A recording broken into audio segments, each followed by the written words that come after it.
good money managers going into the holiday season. That's nice right. to see you. This is good timing. Have you done your Christmas shopping? I haven't started yet. Haven't started. No, I budgeted though. That's important. Here it comes. You need the blueprint. You need the game plan. You're here to give us some great tips, great reminders going into the holiday season.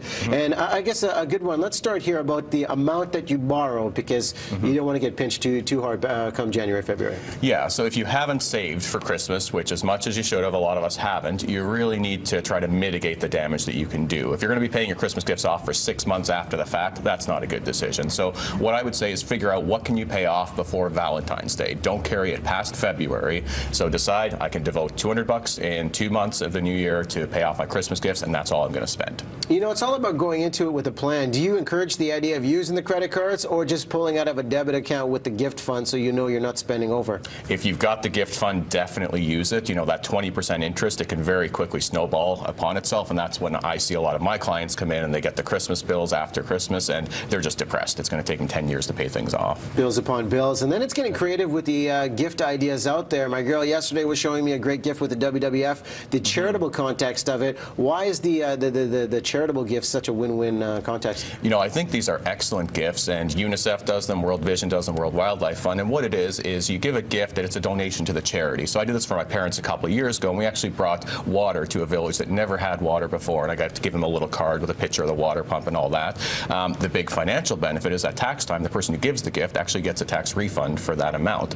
So you can give an excellent gift, and then when you do your taxes, you'll get a financial benefit from it too. Nice tax break to go with it. Exactly. Money back in your pocket. Now, there's something so important, and I'm kind of the geeky guy that will make the spreadsheets when it comes to budgeting, but the importance of just writing it down and revisiting that. Talk about this approach. Well, if you don't write your budget down, you don't have a budget. So if you just got this, concept in your mind of what you're going to spend, you're going to overspend. So you got to write it down, and the important thing is before you go out, revisit it. Do a status check of where am I on this budget? Have I overspent, or am I okay and I've actually got a little bit of slack left in the budget? Unless you revisit it, you'll lose track, and you're under assault all around you for impulse buys. You'll fall prey to some of them that aren't in your budget. And that's so important, because then there's not that idea of guessing, well, I think I'm over, and then you find out when you get that bill come January, hence the depression ensues. But what about the people that are already in debt? You know, Jody, yourself and I were just talking about this, and you're going into the holiday season, the no-cost approach. What are some of the creative ideas? Yeah, my suggestion is have a plan B. So you might want to, spend money on everybody for gifts, but if you run out, or,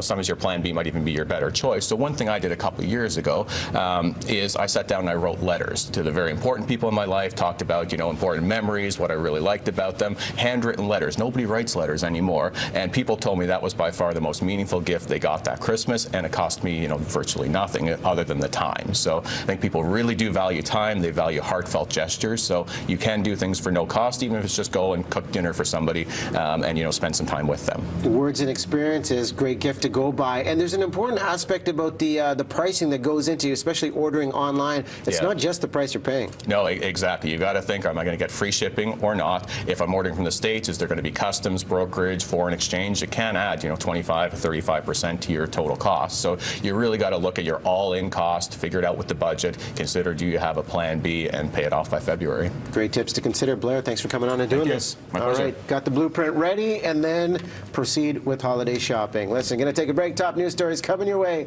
right here on BT. Don't go anywhere.